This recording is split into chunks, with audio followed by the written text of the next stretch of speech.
그분들 격려하면서 감사합니다. 자, 우리가 삼손을 3주째 우리가 살펴보고 있습니다. 삼손. 다음 주까지만 우리 삼손을 좀 살펴보겠습니다.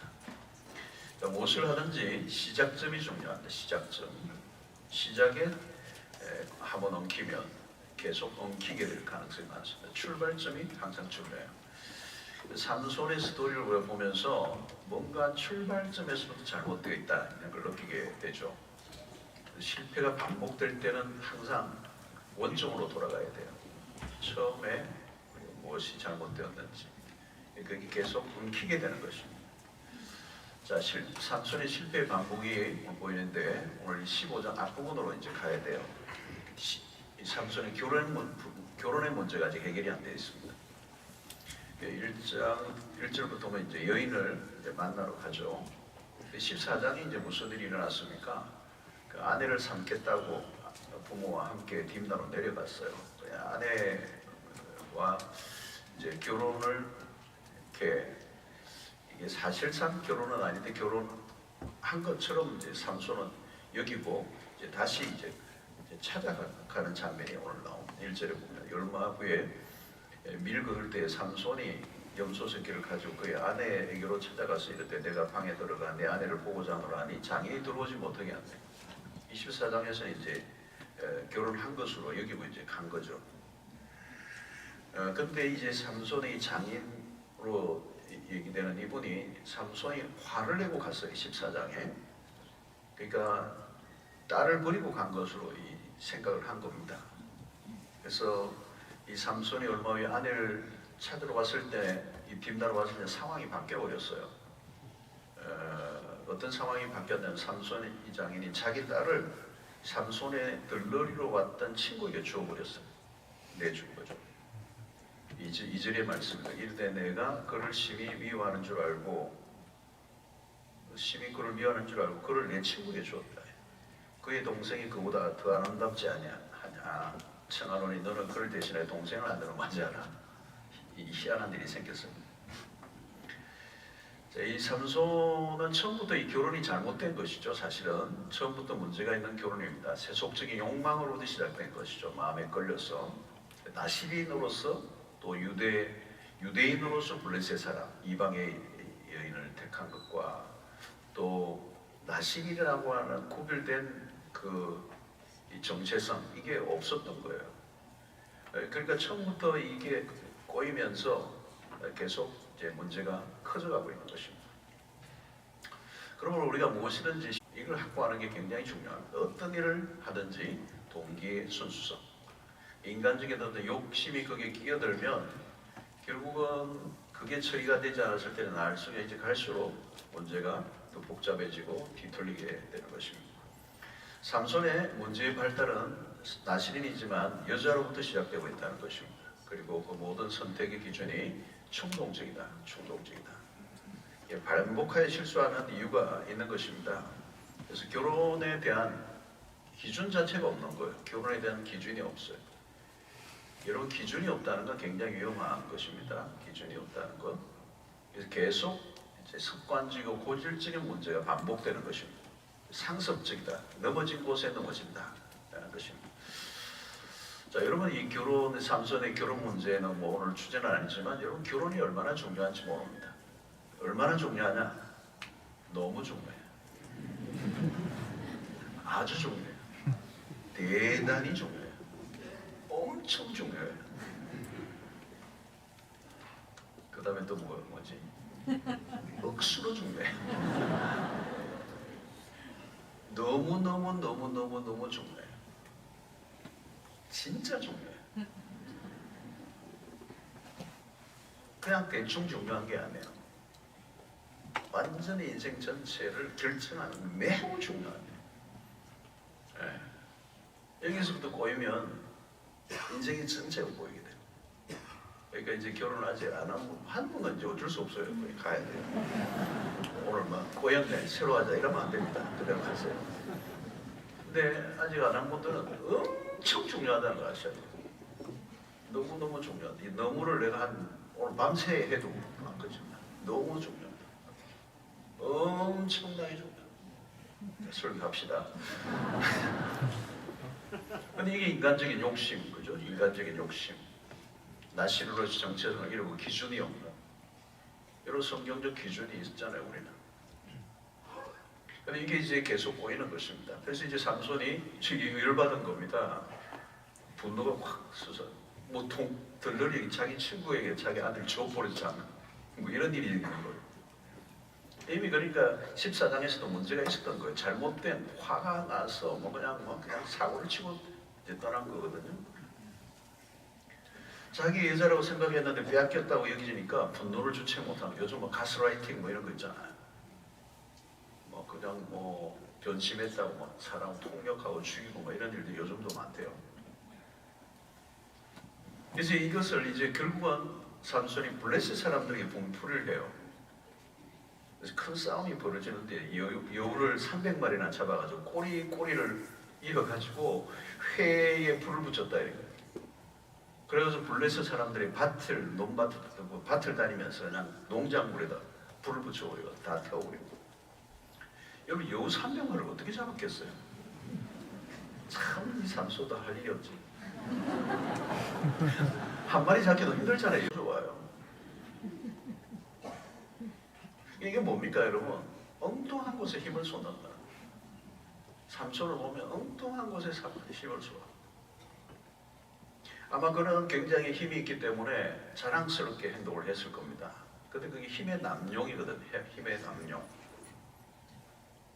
여러분 우리의 인생 가운데 중요한 것 중에 하나는 하나님이 주신 것을 어떻게 사용할 것인가 하는 것입니다. 이 과제예요, 과제. 하나님이 주신 것을 어떻게 사용. 우리는 받는 걸 자꾸 생각하는데 그게 아닙니다. 이미 주신 것을 어떻게 사용하는가. 지혜가 뭡니까? 하나님이 주신 것, 그게 뭐 재능이든 어떤 물질이든 학식이든 뭐 여러 가지 은사든 그걸 어떻게 바르게 사용하는 거. 가진 것 자랑하는 거 의미가 없습니다. 여러분 많이 받은 게 축복이 아니고 잘 사용하는 게 축복입니다. 잘 사용하는 거. 이게 잘 사용하면 되는 겁니다.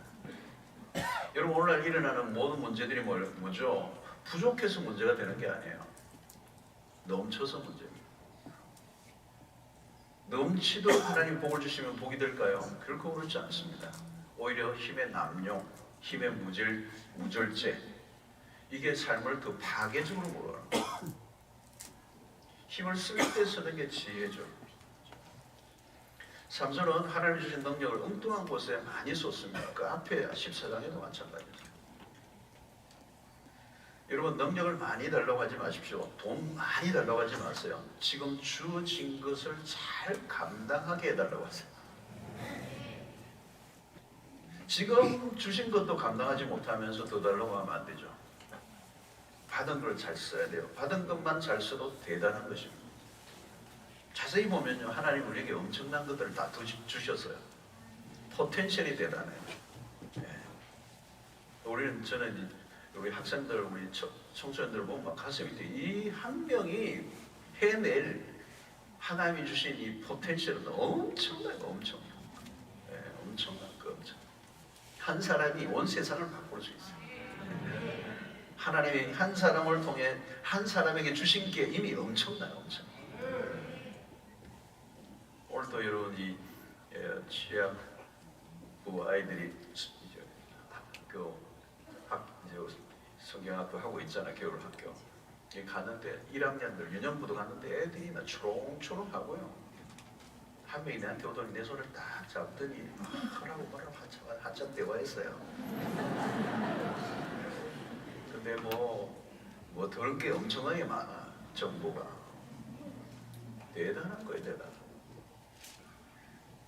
여러분 받은 거를 잘 못 쓰니까 그 분수에 넘친다 그러잖아요. 분수에 넘쳐. 자기가 받은 것을 제대로 쓰지 못하는 것이죠. 넘칠 때, 나에게 넘칠 때 흘러 넘치게 한다, 이런 우리 말을 하잖아요. 흘러 넘치는 것을 다른 사람에게 잘 흘려보내는 게 축복이에요. 근데 쏟아버리는 사람들, 그냥 땅에 엉뚱한 데 쏟아버리는 지금 삼손이 그렇게 사는 거예요. 삼손은 자신의 개인적인 일을 위해서 분노의 감정을 터뜨립니다. 자신에게 주어진 에너지를 사사로운 곳에 탕진하는 것입니다. 그래서 이 들끓는 이 분노의 가마솥이 바깥으로 흘러넘치니까 사람들을 죽이는 거예요. 그리고 애꿎은 그 농부들의 농사를 다 망쳐버립니다. 여러분, 하나님이 주신 사명을 개인적인 것에 쏟아버리면 이게 격길로 빠지기가 쉬운 것입니다. 여러분, 하나님으로부터 받은 것들, 남들이 가지고 있지 않는 것들, 나만이 가지고 있는 것, 그건 하나님이 쓰라고 어떻게 해요? 개인으로 쓰는 게 아니라 공적으로 쓰는 거예요. 하나님이 주신 능력은 공적으로 사용해야 돼요. 나만을 위해서 쓰면 안 된다. 그래서 우리는 공과 사를 구분해야 된다는 거예요. 공사의 구분 쉽지 않습니다, 여러분. 우리가 하나님을 위해 산다고 하지만 내 일이 하나님을 끌어넣을 때가 많아요.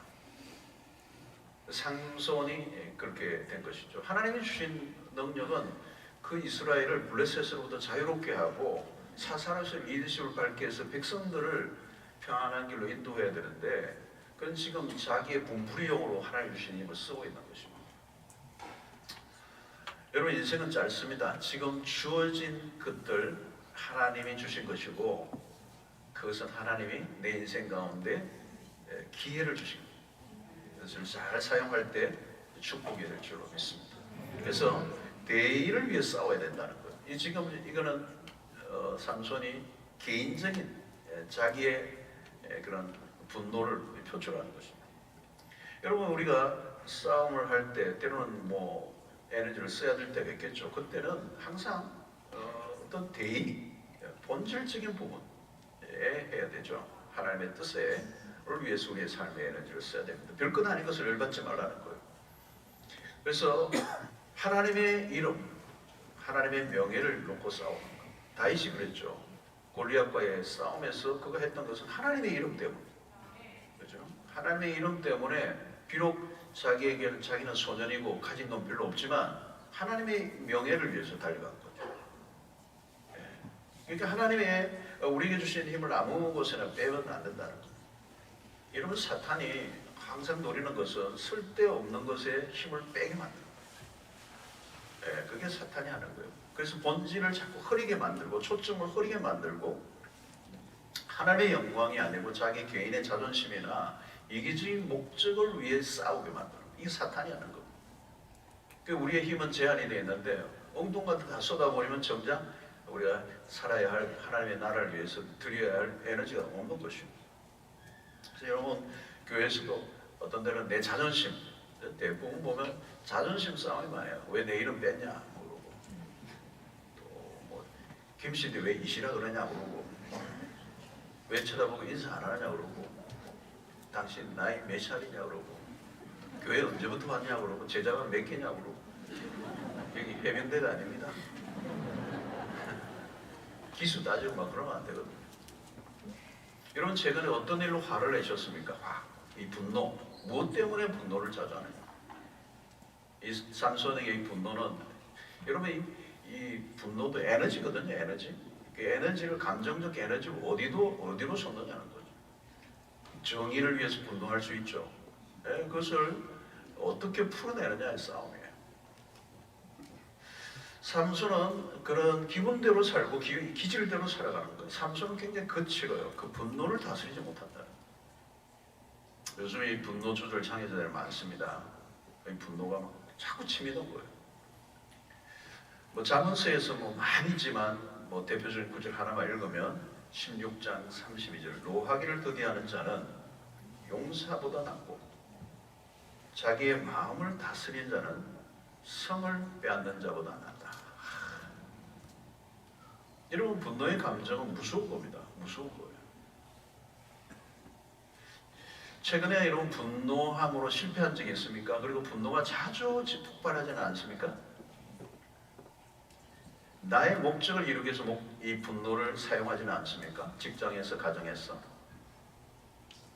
여러분, 분노도 중독성이 있습니다. 중독성. 분노하는 사람이 분노해요. 가만 보세요. 분노하는 사이에 내보내. 그게 중독이에요, 중독. 그리고 분노의 강도가 점점 커져요.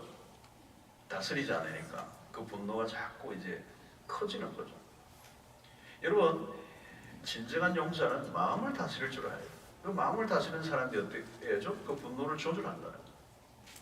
힘의 조절이 안 되면 장수라고 할 수가 없습니다. 결국 단련되지 않은, 훈련되지 않은 성품과 기질로 인해서 무너지는 것입니다. 삼손의 그런 성품이 하나님의 축복과 은혜를 누리는데 결정적인 약점이 되죠.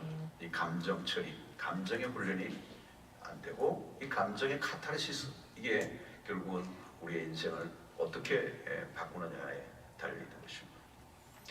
자, 결국은 이 삼손은 유다에 의해서 결박을 당해요. 유다 사람들에 의해서 9절부터 13절까지 있는데 삼손이 이제 블레셋을 공격하고 난 다음에 동굴 틈에 숨어 쉬고 있었습니다. 그런데 블레셋 사람들이 군대를 끌고 와서 유다에 진을 친 것이죠. 유다 사람들이 블레셋 군대가 밀고 들어와서 깜짝 놀라서 때를 지어서 삼손이 갔네. 너 때문에 지금 이래 됐다는 거야. 괜히 들쑤셔 나가지고 여우로 막 밭을 하고 막 사람들 죽이고 하니까 그냥 블레셋을 들쑤셔 놓으니까 블레셋이 유다를 이제 침범하러 온 거 아니에요. 그러니까 유다 사람들은 놀라가지고 삼손에게 온 겁니다. 너 때문에 지금 전쟁이 일어난다. 그리고 삼손에게 따지니까 삼손이 유다하고는 싸우기 싫은 거죠. 그래서 자기 자신을 묶어라는 거죠. 묶으라고 자기 몸을 내놓는 일이 일어났습니다.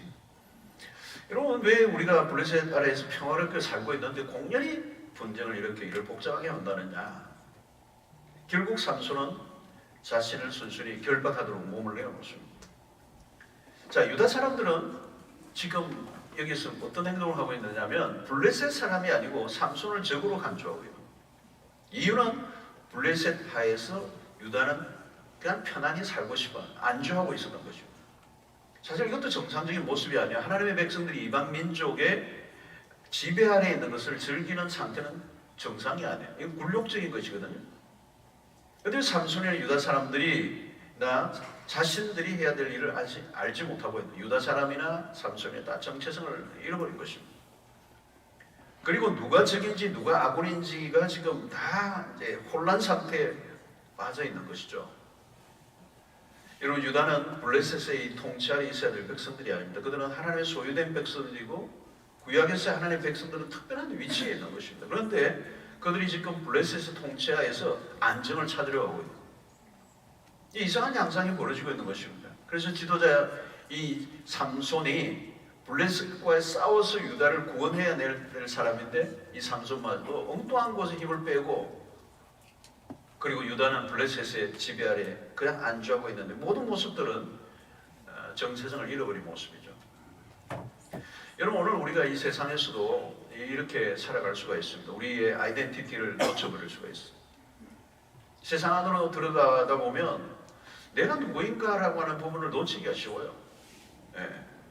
여러분, 세상은 철저히 하나님을 거부하는 이 문화, 이 세속사에 유혹들이 얼마나 많이 널려 있습니까?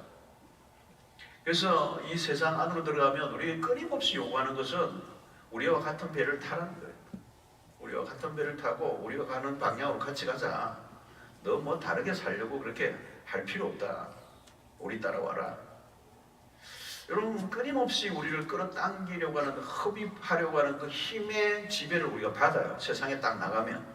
여기 이제 교회 와서 같이 은혜 받고 같이 동지들이 있을 때는 괜찮은데 이 세상 안으로 들어가면 그 세상이 우리를 끌어당기는 힘이 엄청나단 말이죠. 그것이 빨려 들어가지 않고 버텨내는 것만 해도 어마어마한 에너지가 들어요.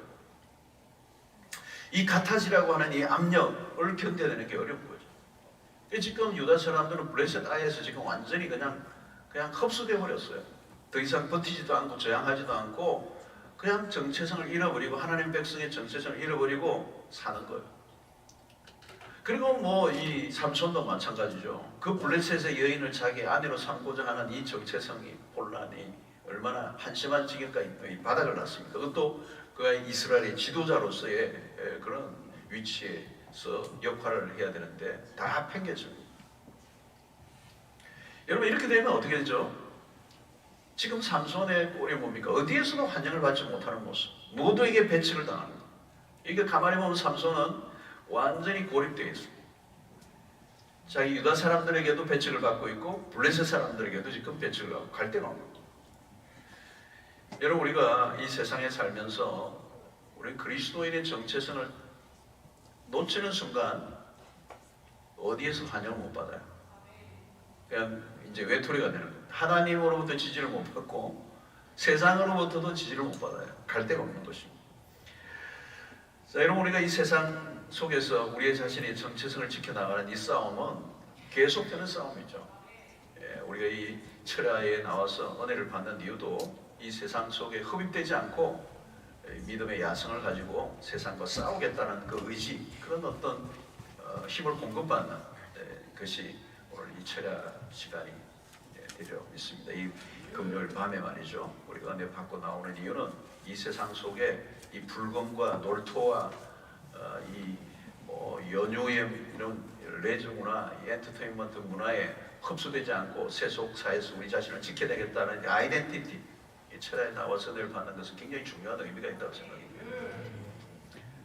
자, 레이에스의 이 삼손은 위기에 이제 봉착한 겁니다. 그래서 그 14절로 17절에 보면 결국 유다 사람들이 결박한 삼손을 레이라는 곳으로 끌고 갑니다. 레이.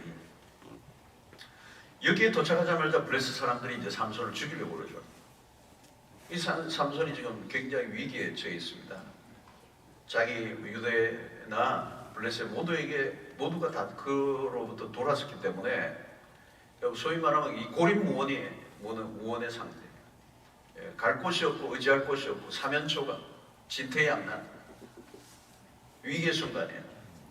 자, 아무리 대단한 삼손이라도 이제 뭐 꼼짝할 수 없습니다. 바로 이때 무슨 일이 나는가? 14절을 보면 여호와의 영이 삼손에게 갑자기 임하십니다.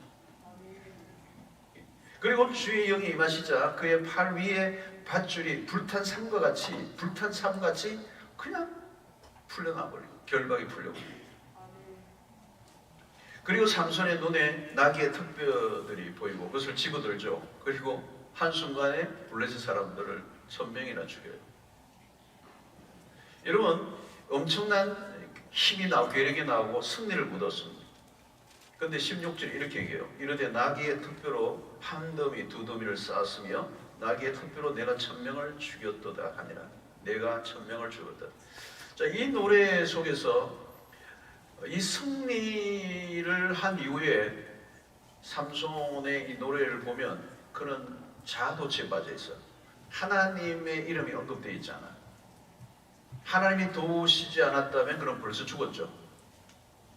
근데 전적으로 하나님의 도우심 속에서 적과의 싸움에 승리하고 난 이후에 그는 하나님께 영광을 돌리는 흔적이 없어요. 감사도 없어요. 자도취에 빠지고 그 순간에 자기 자신을 높이는 교만이 찾아오고 있습니다. 여러분 이것이 우리의 삶 속에도 일어나는 모습들이에요. 우리에게 오는 가장 치명적인, 가장 위험한 것이 바로 이 교만이죠. 삼손이 지금 자숭배에 빠져 있습니다. 자, 여러분 우리가 날 위의 인생 가운데 가장 큰 적은 우리를 교만하게 하는 것입니다. 자기 허영에 들떠고 또 자기 자신을 과대평가하는. 왜 우리가 여러분 예배가 중요합니까? 예배는 병적인 자기애를 치료하는 매우 중요한 시간이에요. 영혼 본색을 고치는 시간. 우리에게는 다 영혼 본색이 있어요. 하나님을 하나님으로 인정해 드려야 돼요. 충분히 하나님을 하나님으로 인정해 드리는. 그래서 여러분 예배에 실패하면, 예배가 정말 중요한 것이죠. 여러분 예배가 너무너무 중요한 것이죠. 온전한 예배를 드릴 때 하나님을 하나님으로, 그리고 자기 자신의 상태를 정확하게 진단하는. 우리는 끊임없이 고영이 찾아오고 자기 자랑으로 가득 차는, 그래서 하나님께 돌아갈 영광을 계속 가로채는 일들로 얘기는. 여러분 실패보다 성공이 훨씬 더 무서운 이유는 이 교만 때문에. 여러분, 교만한 자는 참된 예배를 드릴 수가 없어요. 드려지지가 않아요. 그 교만한 마음 때문에. 그래서 예배를 드리는 가운데 우리의 자아가 깨어지고 우리 자신이 죽는 그런 경험들을 할 때 그 자아 숭배에서 빠져나와야 되는 것이죠. 여러분, 나에 대한 자랑이 끝이 나는 자리가 바로 예배입니다. 그래서 자랑할 것, 우리의 이 자랑을 다 주님의 십자가 앞에 내려놓는 것. 그런데 여러분, 우리가 교회에서도 신앙생활 오래 하다 보면 이 종교 생활에서도 이 종교 생활을 하다 보면 교만에 빠질 때가 많죠. 바리새인들을 통해서도 우리가 그것을 확인할 수 있는데, 거짓된 열심이죠. 열심히 할수록 결국은 자기 자신을 속이고 남을 속이고, 그래서 영적 생활을 열심히 할수록 찾아오는 그 교만이 결국 자기 자신을 무너지게 만드는 것입니다. 그래서 여러분, 우리 신앙생활에 가장 우리가 쌓아가야 될 큰 주제는 겸손이라고 하는 것입니다. 첫째도 앤드류 모레이가 그랬습니다. 첫째도 겸손, 둘째도 겸손, 셋째도 겸손. 여러분, 인류의 원죄와 같은 것이 교만입니다. 그래서 이 모든 죄에 따라붙는 게 교만입니다. 그래서 우리가 무너지고 깨어지고 실패하는 것입니다. 그래서 우리는 언제나 겸손으로 무장하는 그리스도께서 보여주셨던 그 겸손, 우리가 얼마나 연약한 존재인가, 하나님의 은혜가 없으면 하루도 살 수 없다는 그것은 그냥 입으로서의 고백이 아니고 실제로 그렇게 살아야 돼요. 여러분, 누가 나를 부추기면요, 흔들리지 마세요. 막 어떤 사람은 막 띄워주는데 띄워주고 떨어질 때는 혼자 떨어져야 돼요. 안 받쳐줘요. 여러분, 인간은 그냥 인간이에요. 위대한 그런 자들 단을 붙이면 안 돼요. 인간에게 위대한 인간은 없어요. 그냥 인간이에요. 인간에게 앞에 스스로 붙이면 안 돼요. 수식어가 있으면 안 돼요. 그냥 인간이에요. 인간은 연약하다. 하나님의 도우심이 없으면 그냥 똑같아요. 위대한은 하나님에게만 붙여야 돼요. 위대하신 주, 그래서 great, 이 하나님에게만 붙이는 거예요. 여러분, 모세가 가나안 목전에를 두고 종지부를 찍은 것이 어떻게 보면 좀 잔인해 보여요. 40년 동안 그렇게 고생하고 광야를 이끌었는데 그 가나안을 목전에 두고 끝이 나잖아요. 근데 여러분, 좀 안타까워 볼지 모르죠. 그게 은혜예요, 여러분. 모세가 모세다움으로 끝내려고 하면 그 광야의 끝자락이 가장 최적의 순간이에요. 모세가 가나안으로 들어갔다면 모세가 하나님이 될 수도 있어요. 모세 자신은 그렇지 않다 할지라도 백성들이 그를 우상화할 수 있어요. 그러니까 아론의 금송아지를 만든 것을 보십시오. 모세가 없는 40일 만에 우상은 급조되어 만들어집니다. 굉장히 빨리 만듭니다. 그 우상의 이름이 뭐예요? 하나님이라는 거. 하나님이라고 하잖아요. 여러분, 이게 얼마나 무서운 것입니까? 결국은 그 우상은 자기 숭배예요. 자기 자신들을 위해서 만든 거죠. 여러분, 오늘 우리가 이 삼손이 하나님이 지금 완전히 코너에 몰려서 절체절명의 순간에 하나님이 그에게 영을 부어주셔서 힘을 주심으로 그 위기에서 살려내셨는데, 그 승리를 자기 자신에게 돌리고 하나님께 돌리지 않는 이 교만, 자기가 누구인지를 모르는 것이 얼마나 무서운 것인가를 보여주고 있는 것입니다. 여러분, 우리는 언제나 내가 있어야 할 곳을 정확하게 아는 자들이 되어야 돼요. 겸손은 뭘까요? 자기가 있는 곳에 있는 것입니다. 마귀가 왜 마귀가 사탄이 됐습니까? 여러분, 자기가 있어야 될 곳을 거부한 것입니다. 그리고 하나님의 자리를 본 것입니다. 오늘 여러분, 우리의 인생 가운데 하나님이 있으라고 한 그 자리, 내 생각과는 달라도 그 자리를 지킬 줄 아는 것이 겸손인 줄로 믿습니다. 자, 기도 18절에 보면 오늘 이제 삼손이 심히 목이 말라, 뭐 힘을 얼마나 썼는지 목이 마르겠죠. 이 인간의 모습입니다.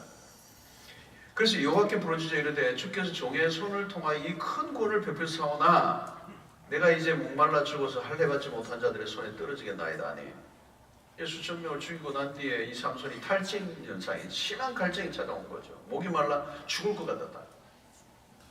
이게 보십시오. 인간의 한계죠. 삼손도 인간이라는 것입니다. 무한대가 아니에요. 힘이 방전되는 것입니다. 방전. 아무리 대단한 힘을 가지고 있다 할지라도 지칠 때가 온다. 지금 삼손이 죽을 지경이 되었다. 자, 이 지경에서 삼손의 이야기에서 처음 기도가 나옵니다. 물론 전에도 기도했겠죠. 그러나 그에게 기도는 우선순위가 아니에요. 이제 급박한 상황에서 하나님께 기도합니다. 심히 목이 말라 여호와께 부르짖어. 인간의 한계죠.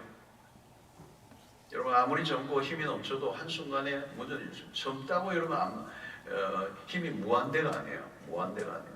슈퍼맨이 아니에요. 펄펄 날다가도 감기 한번 걸리면 꼼짝 못해요. 코로나 바이러스가 눈에도 보이지 않는 게 들어오니까 그냥 완전히 그냥 죽는 것 같은 경험들 하잖아요. 고통을 호소하고 운동하다가 근육이 삐끗만 해도 그죠? 꼼짝마다 들어 누워요. 기고만장하다가 작은 일에 무너져요. 작은 일에 무너져요. 여러분, 아무리 엄청난 전쟁의 승리를 거뒀다 할지라도 물 한 모금 없으니까 절절매잖아요. 그죠? 물. 여러분, 이 갈증이 무서운 겁니다. 조금만 목이 마르면 이게 조금 마를 때는 괜찮은데 아주 마르면요, 사람이 죽는 거잖아요. 좀 마셔야 될 것 같아요. 시청각적인.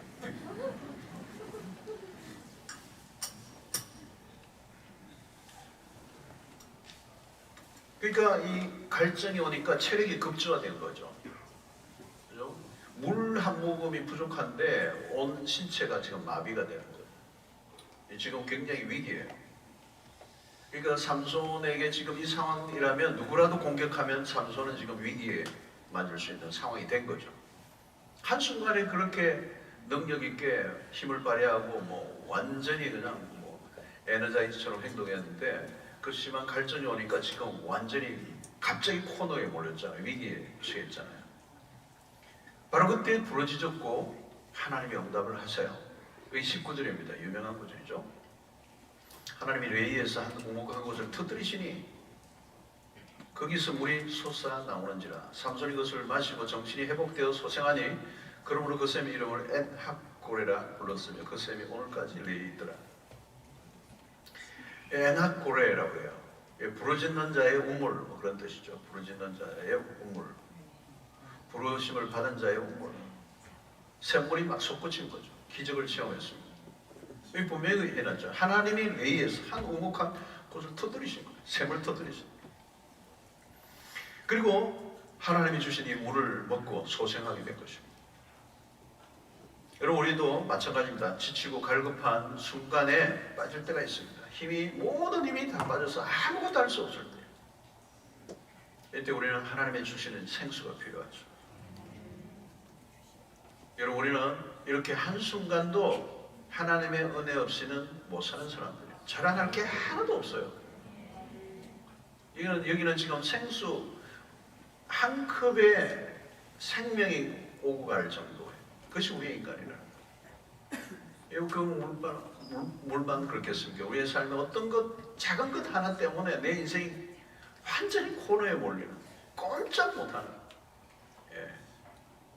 여러분, 그때 하나님이 그에게 이 에나꼬리 생수를 터뜨리셔서 그에게 먹이시는 거예요. 여러분, 우리는 하나님의 도우심이 필요합니다. 이제 그의 기도를 보면 먼저 물을 달라고 하지 않았습니다. 죽을 지경이 되자 겨우 정신이 돌아서 이제 하나님께 영광을 돌렸습니다. 사실 모든 것은 하나님의 원이죠. 그래서 여러분, 우리가 우리의 인생 가운데서 가장 좋은 것은 이런 위기의 상황에서 하나님의 도우심을 구하는 것이 아니고 평소에 하나님의 은혜를 구하는 사람. 위기가 오면 살려달라고 부르짖지 말고 평소에 하나님께 매달려라. 평소에 겸손하고 평소에 엎드리고 평소에 겸손하고. 여러분, 우리는 내 힘으로는요 하루길에도 지칠 수 있어요. 예. 오래 가지도 않아. 오래 가지도 한 시간 안에도 우리는 지금 완전히 인생이 바닥날 수도 있어. 그래서 이게 뭐예요, 여러분? 우리는 겸손해야 돼요. 잘난 체할 필요 없어요. 자랑할 게 아무도 없어요. 아무것도 없어. 자, 그리고 우리는 이 삼손의 이 실패 중에 또 하나가 뭐냐면, 그는 지금 홀로 싸우고 있어요. 도대체 아무도 없어 주변에. 삼손 주위에 그와 함께 싸우고 있는 사람 아무도 없어. 그를 돕는 사람도 없어. 그냥 혼자 힘을 가지고 혼자 다 싸우고 있는 혼자. 여러분, 내 주변에 누가 있는가를 보십시오. 홀로 있는 분들, 외로운 싸움을 하고 있는 거, 위험한 거, 위험한 거. 여러분, 롯에게는 아브라함이 있었어요. 아브라함이 있었는데 아브라함과 함께 할 때 롯은 괜찮았어요. 그죠? 아브라함과 함께 갈 때, 그죠? 근데 독립을 선언했잖아요. 너가 저하면 내가 뭐하고, 너가 뭐하면 내가 저하리라 하는 그 순간, 그냥 막 자기가 원하는 땅을 선택하면서 독립을 선언하고 자기 갈 길을 가다가 결국 망할 길을 찾아가다가 함께 있는 거죠. 얼마나 중요해요. 그죠? 모세에게도 아론이 있었고, 갈렙에게서는 요수아, 다윗에게는 요나단, 바울과 바나바, 이 환상적 콤비들이죠. 이건 뭐를 의미합니까? 하나님의 나라는 동력의 원리입니다. 동력의 원리. 여러분, 혼자 일을 잘하는 사람이 있습니다. 누군가 함께하면 불편해하는 사람들이 계세요. 그건 잘못된 거예요, 여러분. 누군가 함께하면 자꾸 부딪혀. 그래서 자꾸 혼자 하는 거죠. 여러분, 하나님의 나라의 원리는 함께하는 것입니다. 삼위 하나님으로, 삼위 성부와 성자와 성령의 오묘한 동력. 그것을 통하여 창세기부터 요한계시록까지 마지막 날까지 하나님께서 삼위 하나님의 역사예요. 구원의 역사도 이 삼위 하나님의 오묘한 조합, 오묘한 조화, 하모니. 예수님은 홀로 사역을 하다 가시지 않아서 예수님 공생에도 제자들을 부르시고 제자들과 함께 동력하시고, 뭐 보잘것없는데도 그들과 함께 하시는 거죠. 교회를 세우신 것도 동력의 원리예요. 아무리 탁월해도 다른 사람과 협력하는 것이, 협력해서 하는 것과는 게임이 안 되는 겁니다. 리더는 그러면서 누구입니까? 혼자 잘하는 사람이 아니에요. 많은 사람들이 함께 할 수 있도록 동참하도록 이끌어내는 사람이 리더예요. 리더. 그 리더라는 말이 뭐예요? 팔로워들과 함께 하는 겁니다. 혼자 가면, 여러분 존 맥스웰이 그랬잖아요. 혼자 가면 아무도 안 따라오고 혼자 가면 산책하는 거예요. 따라와야 되는 거잖아요. 함께 따라와서 함께 일을 하도록. 그래서 많은 사람들을 동력을 일으키는 사람이 리더. 그래서 좋은 리더는 폐쇄적이지 않아요. 근데 여러분, 사탄이 늘 하는 게 뭘까요? 사람 공동체를 흩어버리고 개별화시켜버리고 연합을 하지 못하도록 만드는. 근데 여러분, 우리 신앙은 함께 가는 것이고요. 사역도 함께 하는 것이고요. 친밀한 관계가 있어야 돼요. 동력의 기쁨을 맛봐야 돼요. 팀 안에서 사역을 할 줄 알아야 됩니다. 하나님의 나라는 함께 세워가는 것이고 한 사람의 영웅이 필요하지 않습니다. 언제 무너지죠? 홀로 있을 때. 오늘 삼손은 지금 외로운 싸움을 하고 있는 외로운 가이예요. 혼자서 그냥 분투하는 거죠. 그래서 성경적 원리에서 벗어난다. 이것이 그의 삶의 실패를 몰아가는데 매우 중요한 요소가 된 거죠. 자, 여러분들 주변에 누가 있는가를 확인하세요. 저 믿음의 동력자들과 함께 하시길 바랍니다. 여러분, 이 제자 훈련, 우리 교회 제자 훈련하고 사역자 훈련 하는데 그 한 해 이 훈련도 훈련이지만요, 그 제자들이 함께 5, 6명, 7명, 8명, 10명이 한 해 동안, 5회 동안 같이 훈련받는 그 기간 동안에 믿음의 동지를 만나는 거예요. 그리고 그 안에서 일평생 함께할 믿음의 친구들을 만나요. 그러면요, 어마어마한 힘이 나와요. 그 안에서 놀라운 변화가 일어나요. 놀라운 격려가 돼요. 힘들고 어려운 위기의 순간에 다 통과하게 만들어요. 혼자 있으면 결코 그런 일이 일어나잖아요. 함께 할 때 일어나는 것입니다. 자, 오늘 삼손의 리더의 한계예요. 함께 유다와 삼손이 함께 힘을 합해서 싸웠다면 얼마나 좋았겠습니까? 여러분, 기도원도 300명과 함께 싸웠었죠. 여러분, 그가 홀로 싸웠다면 안 되죠. 전도서 4장 12절에 한 사람이면 패하겠거니와, 그죠? 한 사람이면 패하겠거니와 두 사람이면 맞설 수 있나니 세 겹줄은 쉽게 끊어지지 아니하느니라. 세 겹줄 하면 날 삼겹살이 생각이 나요. 세 겹줄은 쉽게 끊어지지 않아요. 배가 고파서 그런 겁니다. 여러분 홀로 고군분투하는 리더십들이 있어요. 고독한 솔로들. 그런 싸움은 우선 명분이 서지 않아요. 하나님을 위한 싸움을 하기보다 개인적인 분풀이로 가버리는 거죠. 그죠? 이게 혼자 있으니까 그렇게 되는 거예요. 자기 감정에 치우치고 자기 감정 싸움을 하고 어떤 대의 명분이 아니라 자기 개인의 감정을 분풀이로 싸움을 하고 에너지를 다 쏟아버리고 혼자 지쳐버리고 나가 떨어지고 하나님 도우지 않으면 그냥 끝나버리는 거예요. 자, 그러나 여러분 이런 삼손의 약점과 문제에도 불구하고 하나님이 삼손을 사용하고 있는 걸 우리가 보게 돼요. 이게 뭘 우리가 여기서 메시지를 받냐면 참 하나님이 보기에는 완전하고 정말 적합한 사람이 없어요. 사실은 성경의 인물을 보면 다 문제가 많아요. 제대로 된 사람 별로 없어요. 뭐 괜찮은 것 같은 사람이 다윗이었는데도 불구하고 그도 굉장히 과오가 많았고 또 말년에 뭐 힘든 일들이 많았죠. 그러니까 이스라엘이 남북에 왕들이 많았지만 그때는 다 실패했어 거의. 그러니까 오늘 삼손도 사사로 세웠고 능력도 주었고 때마다 도왔는데도 참 부실하기 짝이 없어요. 리더로 세워져 있지만 우리가 그래요. 우리가 다. 여기서 우리가 보여주는 메시지는 뭘까요? 하나님은 부족해도 쓰신다는 거. 그게 위로가 돼. 위로가 돼. 약점에도 불구하고 사용하고 계신다는 거. 온전한 사람은 아무도 없어요. 온전한 사람은 아무도 없어. 그래서 여러분 우리가 옆에 다른 분들을 볼 때도 완전한 사람을 찾아보세요. 없어요. 지상의 교회도 마찬가지예요. 완전한 교회가 어디 있어요? 여러분 없어요. 문제가 많죠. 문제가 많은 사람들이 모여 있으니까. 그래도 그 교회를 사용하셔서 2000년 역사가 여기까지 온 거잖아요. 뭐 부실한 교회가 한두 개예요. 문제 많은 교회가 한두 개였습니까? 그런데도 2000년의 역사 속의 교회는 망하지 않아요. 지금도 갈 것이고 앞으로도 하나님께서 마지막 날까지 교회를 사용하신다는 거예요. 근데 그 교회 구성원이 뭐예요? 다 약한 사람들이에요. 부족한 사람들이에요. 문제 많은 사람들이에요. 우리가 연약함에도 불구하고 하나님이 쓰신다. 이게 신기한 겁니다. 예수님의 제자들 보세요. 얼마나 허접해요. 그렇게 예수님이 십자가를 지시고 절체절명의 순간에 가장 고통의 순간에 그 믿었던 제자들마저 다 도망가 버리고 저 같으면 안 만납니다. 베드로를 왜 만납니까? 디베레 바다 가지고 무슨 수품 구워가지고 와서 먹으라 초반을.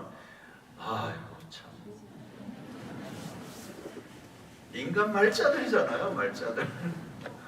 그 정도면 인간이 아니죠. 뭐 어떻게 다시 만나겠습니까? 근데 그들을 사용하시잖아요. 그들을 사용하시는 거예요. 중요한 것은 내 약점이나 나의 부족함이나 한계가 아니고 핵심은 하나님이 사용하시면 된다. 하나님이 연약하면 연약한 대로 모자라면 모자란 대로 쓰시면 돼요. 중요한 것은 누구의 손에 붙잡히느냐. 하나님의 손에 붙잡힙니다. 그래서 오늘 14장에도 나오지만 핵심이 뭐냐면 결국은 삼손이 아니에요. 하나님의 능력이 어디에 임하느냐. 자, 14절을 다시 봅시다. 삼손 레이의 이름에 블레셋 사람들이 그에게로 마주 나가며 소리 지를 때에 여호와의 영이 삼손에게 갑자기 임하시매 그의 파 위에 밧줄이 불탄 삶과 같이 그의 결박되던 손에 떨어진지라. 여러분 유다 사람들이 삼손을 블레셋에 넘겨주기 위해서 밧줄로 결박을 했어요. 근데 갑자기 여호와의 영이 임하신 거죠. 그리고 초월적인 힘이 일어납니다. 밧줄이 끊어져 버렸어요. 하나님의 강력한 힘을 주는데 이게 14장에서도 여러 번 나와요. 여러 번 여호와의 영이 강하게 임하신다. 여호와의 영이 강하게 임하신다. 오늘 철야마 주집에 가서 잠 안 오시는 분들 14장을 보려고 보세요. 여호와의 영이 갑자기 임하신다. 여러분 삼손은 자기에게서 힘이 나온 줄로 생각했는데 그게 아니에요. 하나님에서 힘이 나온 거죠. 어떤 사람은 삼손이 머리 잘려가지고 힘이 빠졌다고 그러는데 머리하고 상관없죠. 힘은 하나님이 주신 거예요. 머리에서 힘이 나오는 게 아니고 하나님의 영이 임할 때 영이 임한다. 여러분 오늘 우리의 삶에도 우리의 힘으로 살아가는 것이 아니고 하나님이 힘을 주시면 돼요. 하나님의 영이 임하셔야 된다. 하나님의 영이 임해야 돼요. 문제는 그 능력을 엉뚱한 곳에 쓰지 않아요. 하나님이 주신 능력을 이상한 곳으로 풀어내면 안 돼요. 이게 얼마나 안타까운 것입니까? 길을 한번 잘못 들면 계속 그렇게 빠지게 되는 것입니다. 여러분 어떻습니까? 하나님이 주신 것을 어떻게 지금 사용하고 있는가? 하나님을 위해서 이 에너지를 쓰고 있는가? 계속적으로 낭비하면 어떻게 해요? 하나님이 더 이상 주실 수 없죠. 결국은 끊어지겠죠. 여러분 삼손을 보면서 느끼는 것은 하나예요. 하나님의 은혜예요. 하나님의 은혜. 우리의 많은 약점에도 불구하고 하나님 우리를 쓰신다는 것. 은혜를 금하면 은혜를 베풀어 주시는 하나님.